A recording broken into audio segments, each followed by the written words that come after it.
उदय प्रताप के विधानसभा क्षेत्र पनागर में हूँ, खासतौर से गाडरवारा विधानसभा क्षेत्र। आप देखिए 2:30 बज रहे हैं और जो हुजूम है लोगों का वो बढ़ चढ़कर यहाँ पर नजर आ रहा है। खासतौर से यदि यहाँ पर दूर तक लाइनें देखें तो मतदान केंद्र से बाहर तक बड़ी लंबी लाइन महिलाओं की पुरुषों की दोनों की लगी। खासतौर से देखिए कम से कम 200 से 300 आदमी जो मतदाता हैं वो जरूर यहाँ पर होंगे और दोनों तरफ पुरुष मतदाता भी हैं, कुछ नवयुवक भी हैं और महिलाएं भी हैं। सबसे पहले महिलाओं से ही बात करें क्योंकि लगातार कांग्रेस एक तरफ नारी सम्मान की बात कर रही है तो बीजेपी सरकार लाडली बहना को लेकर जा रही है। देखिए ये लंबी श्रृंखला है और आप देखेंगे तो और यहाँ पर जी जी जी जी कुछ थोड़ा सा व्यवधान आ रहा है। आप जब तक बात करते रहिए, जैसे ही हमें मिलेंगी तस्वीरें हम फिर कोशिश करेंगे। जब तक आप बात कीजिए तो महिलाओं की भी कतारें नजर आ रही हैं। क्या लाडली बहना को लेकर एक इम्पैक्ट है या नारी सम्मान को लेकर, ये तो 3 दिसंबर के नतीजे बताएंगे। पीयूष, आपके साथ जो लोग मौजूद हैं,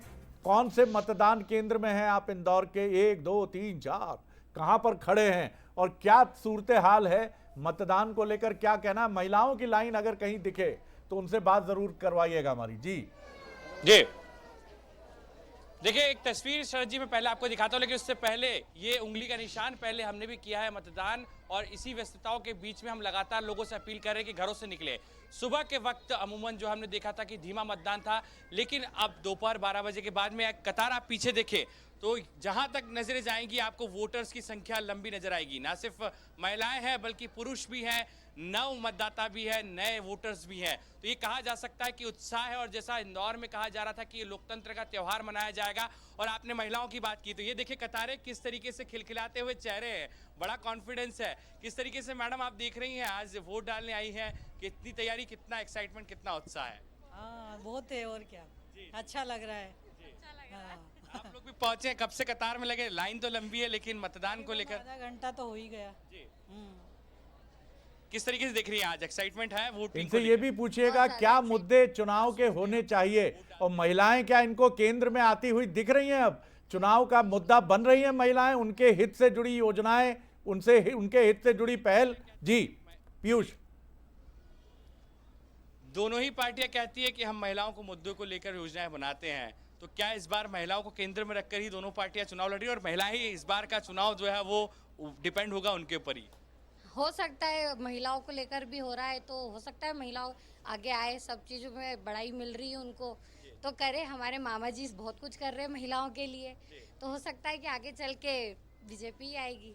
ये तो वक्त बताएगा आएगा कौन, लेकिन क्या आप लोग सोचते हैं मुद्दे कौन से होते हैं, किस तरीके से आप लोग सोच के काका जी भी पीछे नहीं है, दादाजी भी पीछे नहीं है। अगर मामा जी हैं तो ये भी पूछिए जरा, काका जी या दादाजी, जो कहे कमलनाथ जी को। अगर हम जागरूक नागरिक बनेंगे, वोट डालेंगे, तो आगे चल के देश हमारे ही पीछे है।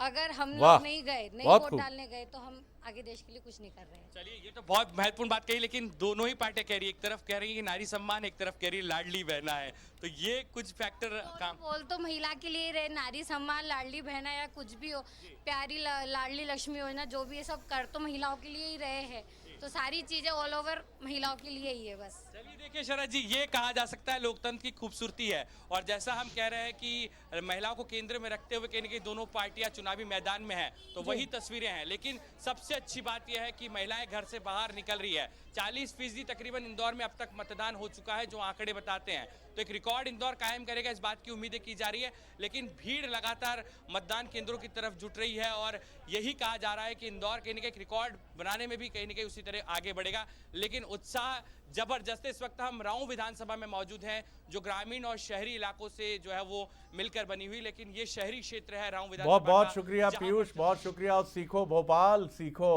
कितनी लंबी लाइन।